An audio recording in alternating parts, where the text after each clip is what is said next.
So hello friends, मैं हूं विनय और आपका मेरे यूट्यूब चैनल में बहुत बहुत स्वागत करता हूं, जिसका नाम है हेल्थ कैरियर गाइड। तो दोस्तों आज आप देख पा रहे होंगे मैंने कुछ इम्यूनाइजेशन संबंधित मैंने कुछ लिखा हुआ है। तो हम जान लेते हैं ये क्यों जरूरी है।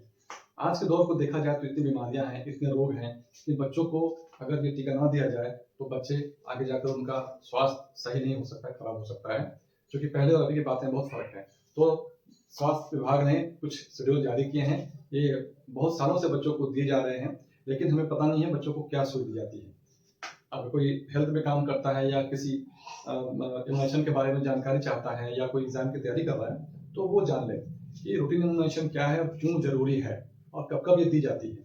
तो बच्चे के जन्म के बाद से, क्योंकि है बच्चे के जन्म के बाद से 16 साल तक जो बच्चों को खुराक या इंजेक्शन या दवाएं जो भी दी जाती हैं उसके बारे में हम थोड़ा सा आपको बताएंगे।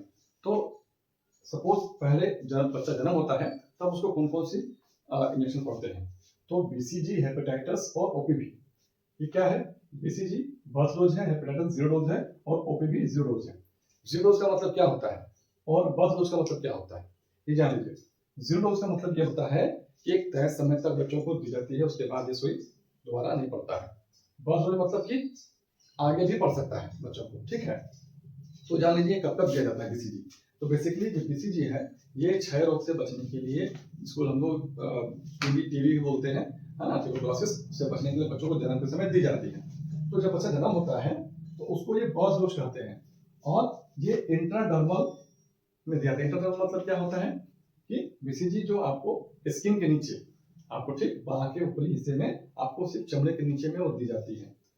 कितना दिया जाता है? ये 0.1 ml, ठीक है। ये खुराक है और ये 1 साल के भीतर देना है। अगर 1 साल से ऊपर हो जाता है और बच्चों को ये दवाई नहीं दी गई किसी कारणवश तो ये खुराक बढ़ के 0.5 ml हो जाएगा, ठीक है, यानी डोज बढ़ जाएगा।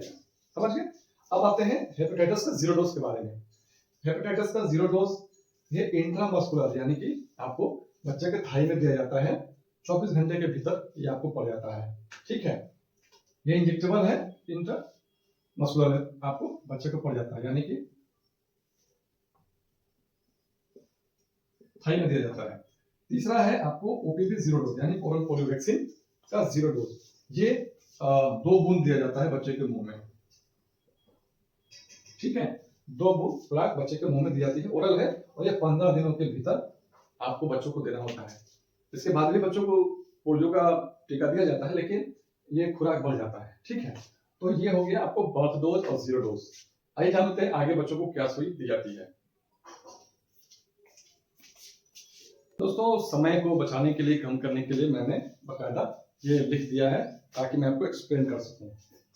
तो पेंटावेलेंट 1, ओपीवी 1, ये 6 हफ्ते पूरा होने पे ये दवाएं बच्चों को दी जाती हैं। पेंटावेलेंट 1, ओपीवी 1, पीसीवी 1, एफआईपीवी 1 और आरबीवी वायरस, ठीक है। बस डोजेस कितने होने चाहिए? जैसे पेंटावेलेंट 0.5 ml ये बच्चों को दी जाती है। कहाँ? इंट्रामस्कुलर, यानी लेफ्ट आर्म थाई पे दी जाती है। ओपीवी 1 की बात करें तो 2 बूंद, यानी कि ओरल पोलियो वैक्सीन हो गया, ये ओरल है, मुंह पे 2 बूंद बच्चों को दी जाती है। पीसीवी 1, ठीक है, निमोनिया के लिए बेसिकली होता है, आपने सुना होगा। 0.5 ml का डोज है, ये इंट्रामस्कुलर लेफ्ट थाई मिड में आपको दी जाती है। एफआईपीवी 1 की बात करें तो 0.1 ml का है, इंट्राडर्मल, यानी ये भी स्किन में, ये राइट आर्म में दी जाती है बच्चे के ऊपरी, ठीक है। और रोटावायरस 1 का जो है ये 5 बूंदे हैं जो ओरल है, जो बच्चों के मुंह में दी जाती हैं। ये दवाएं 6 हफ्ते जैसे बच्चे पूरा करता है तो ये खुराक बच्चों को दी जाती है।